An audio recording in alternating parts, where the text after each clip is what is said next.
This is Roger with Crosscut in Tucson, Arizona. We're selling this Excursion. It's a 2004 Ford Excursion. It's a 6.0 turbo diesel. It's four-wheel drive. It's an XLT, which is cloth. And it has very low miles. It has 95,611 miles. It was a trade-in in Dallas, Fort Worth, which we purchased, brought to Tucson, and got off the truck and drove it. Aside from having terrible brakes, it ran great. We took it to our shop. We did the following. It got a new brake line, brake light switch, all disc brake pads are new. Front rotors are new. One front caliper was replaced. Brake fluid flush. We also did 4 shock absorbers. An AC hose was leaking. We replaced that and we charged the AC and we gave it a detail. This thing used to be a cop vehicle in the city of Mason, Ohio. How do we know that? Well, there's a stamp inside the door that says City of Mason.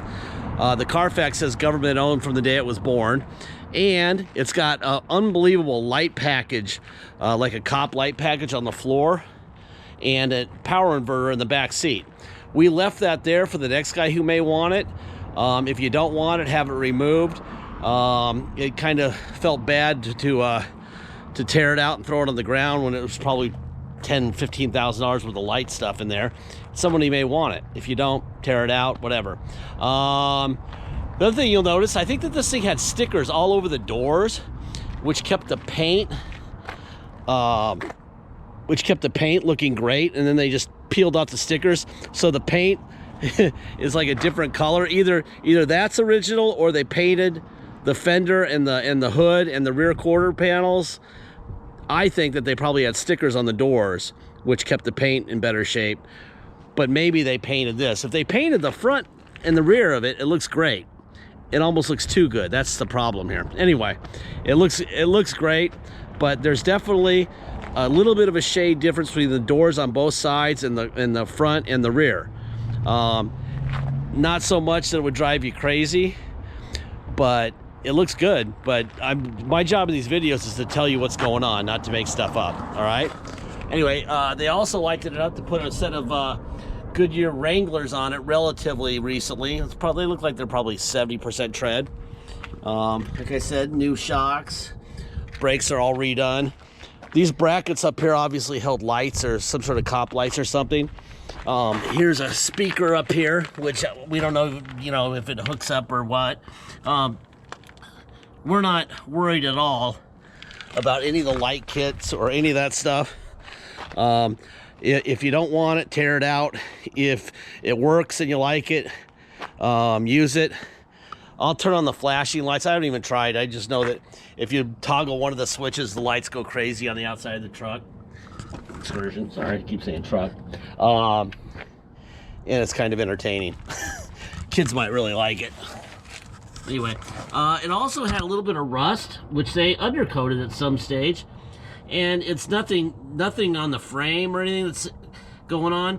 As usual, it's right there, right behind the wheel well on like the inside of the running board, which doesn't do anything to it. It doesn't do anything at all. It's very structurally sound. But my job in these videos is to tell you what's happening. There's a little spot of rust that they covered right here. And so it goes right back here, and it's on both sides, the same spot. So obviously snow collected right here, and then they undercoated the whole thing, and it looks great. So there you go. It's a pretty vehicle with extremely low miles. This will be very popular. But my job in these videos isn't to tell you how great something is. It's to make sure that you know what you're buying, and that you know as much as we know. We'll have plenty of people want to buy this vehicle and want to look at it with the miles it has on it. The last thing we want to do is misrepresent. So it's got things like, it's got these plugs back here. I don't know what these, I don't even want to pull on this thing. Oh, it's like cigarette lighter things, I think. I don't know. I don't know. But we're leaving this stuff for you guys. All right, you can play with it. Here's our invoice from Monsoon Automotive, 11/24 of 21. It went in, we picked it up on 12/3. of 21. There's your VIN, mileage 95,615 when it left their shop. They did brake lines, brake switch, pads and rotors. Let's see, what else? Brakes, fluid flush, front and rear shock absorbers, caliper, one caliper on the front, air conditioning hose, air conditioning service. We spent $1,668 on it. A little more information for you. In Mannheim, they don't really have an average because there's not enough of them around anymore. But there's the VIN for this one. And they have some comparisons. Here's on 226, a 91,000 mile XLT sold for $27,500. So that ought to give you a little idea here. Here's a, that's by the way what dealers are paying for these, okay? So whoever bought that marked it up. So here's your Excursion on the Carfax. There's your VIN. No accidents reported, one owner. Let's see. No major title problems, which is obviously important. Ohio, Mason, Ohio. Titled or registered for government use. Okay. And they took good care of it, taken to the Ford dealer, blah, blah, blah. And then they sold it. Boom, with $95,609 right there. Okay. So that's that. Oh, it's got these lights in the back where you can push those things. I think the one in the very front might need a bulb. Unless I wasn't pushing hard enough on the button. Like I said, this is my job in these videos is not to say we have the greatest vehicle in the world. Little crack here, little crack here, and here. It's to make sure that whoever buys this knows what they're buying, and there's no drama. You know, drama is no bueno. Okay, so there's that City of Mason sticker I was telling you, and 131 was probably their fleet number for this guy. There's your VIN right there, right? All right, let me fire this guy up. Guess I need the keys in my pocket, out of my pocket. So we got a whole bunch of keys here. All right, let's see. So here's your light package, right? I have no idea what to do with any of this stuff, so I'm just gonna turn those on, and then I'll show you what it does in the front. You can have fun by pulling your kids over and freaking them out. See what that's doing? Got all this stuff going on. Looks like one of the strobes isn't on over here. It probably needs a bulb over there. All right, first of all, we want to look for Ford stamps. There's a Ford stamp there, original fender. Ford stamp here. Should be another one right here, and there is. So we got all the original fenders and hood. No blow by at all.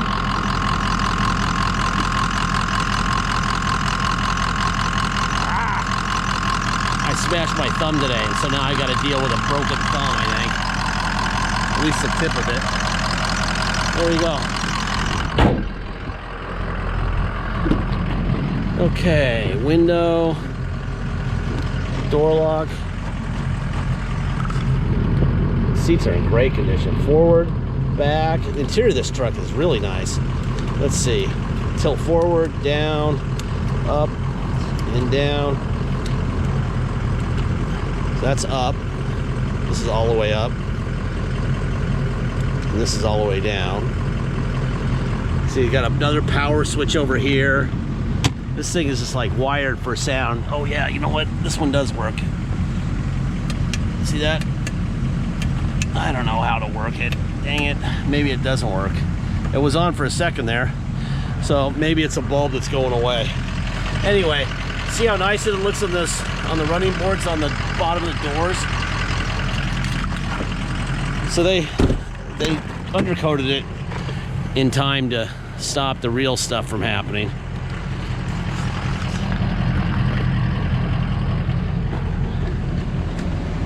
This is your inverter back here. So it's a huge inverter setup. You got plugs and everything. Like I said, take it out. There's your third seat. I had to buy the third seat. There was this gun rack thing back there.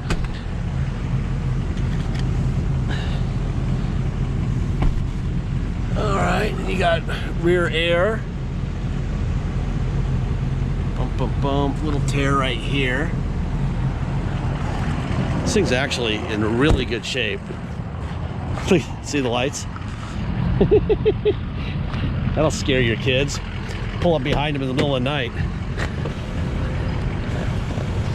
And get that speaker working on the outside. Scare the crap out of them. Get out of your car! I can hear it now. Oh my God. It would work on my dopey kids.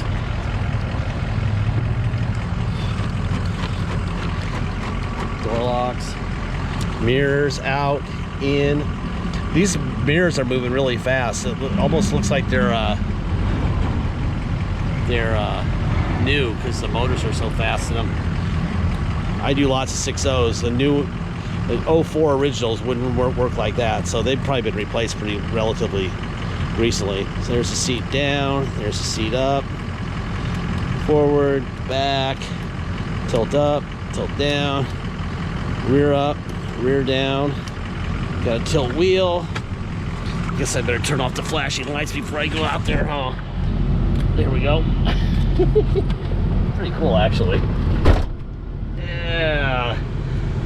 The immature part of me enjoy it. It's freezing in here. The cooler, the AC cooler. The AC works great. Let me turn that off back there.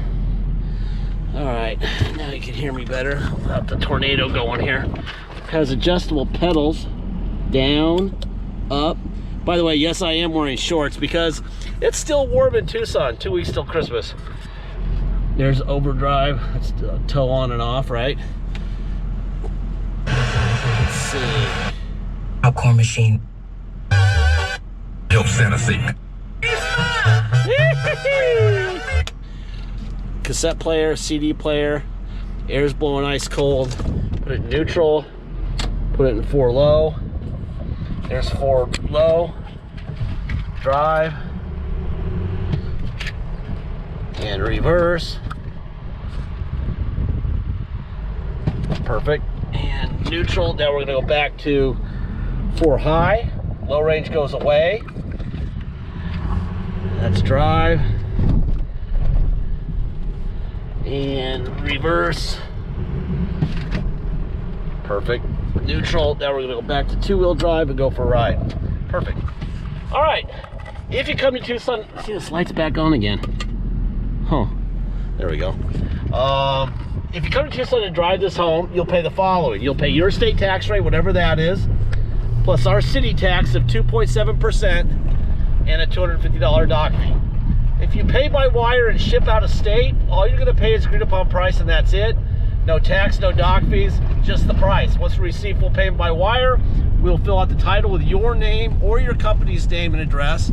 We will sign it off to you, scan it in your online file, and mail you the title. You will have the Excursion shipped to your location. The title will already be in your mailbox by the time this thing shows up. Once it shows up by your shipper, you'll take the title and the Excursion, your local motor vehicles, and get plates. This thing runs great. Really nice running. Very smooth running vehicle. And it's got brand new brakes. I can attest to that. I bought a lot of brake here. Let's see. If you need help with shipping, please let me know at the beginning of the transaction. I can do it for you. We can roll the price of the shipping into the cost of the vehicle, so you only pay one time, right? That helps, especially with loans sometimes. If you just need a phone number, I can provide that too, and you can just do your own shipping. Anyway, let me know early, and I can help you, all right, if you need it. Deposit's $500. Once we have an agreed upon price, please get your deposit in. Once we have that deposit, it will no longer be for sale. Until we have a deposit, it will stay for sale, okay? Last part of every video, I say the same thing, and I will this time like I do every time. We don't have salesmen. We don't have bottled water with our name on it. We don't have a lounge to hang out and kick it and be served lattes and scones and sandwiches by an attendant. They have that on this very road, Wetmore, about maybe a half mile to 3/4 of a mile to the east of us, and they have that. every dealership has a kitchen, blah, blah, blah. They have to pay for that crap. The way they pay for that crap is by killing you when you buy something like this from them, all right? We don't charge you all for all that. That's why we can turn cars faster, all right? We don't need to make as much money as they must make. Our rent is $1 a year. Our uncle owns the property. He lets us have it for $1 a year. We have to actually write him a physical check or else it's illegal. So we write him a check for $1 a year. All right, so that saves us money. Our location obviously saves us money. The fact there's only 2 of us doing this saves us money. Way more money saved than they could ever dream of at the new car dealership selling used vehicles. They also know at the new car dealership that if they sold you this thing and they sold it to you for, you know, $29,000, which is exactly what they would do, they would have to fix it if it broke. Okay, so they include $600 to $800 or so. Usually it's $500 to $700 or $600 to $800, depends on what kind of car it is, for future repairs when they sell it to you. That's part of that huge price tag you pay, so that you're paying for your own repairs before you break. So we don't do that. The reason we don't do that is because we know that when something breaks in your vehicle, this vehicle, you're gonna fix it with your money. How do we know that? Because we know that you saved a ton of money buying from us, many thousands of dollars buying from us, and as a result, you can afford your own repairs, okay? If you wanted to pay a lot more money, then you would have the privilege of driving in and saying, fix my vehicle. It needs an injector, it needs a window motor, it needs a radio, it needs the AC fix, which, by the way, even though it's nice and kind of warm today, we don't need some AC in here. It's kind of cold. Anyway, as you notice, we only have like 17 vehicles in our inventory. About 2 months ago, I made the mistake of bringing all of our vehicles to the auction because I thought prices were ridiculously high 2 months ago, and we sold them all in like 1 minute, right? And as you can see, it's really hard to replace them. Really, really hard to replace them. So, I'm just waiting for prices to come down, but we got real lucky and bought this one, and you know, I'll just wait until the drama of all this high price stuff stops. I don't feel like owning vehicles for too much, and neither do you. Anyway, this is what this thing looks like. I have to end this thing at 17:38, 17 minutes and 38 seconds.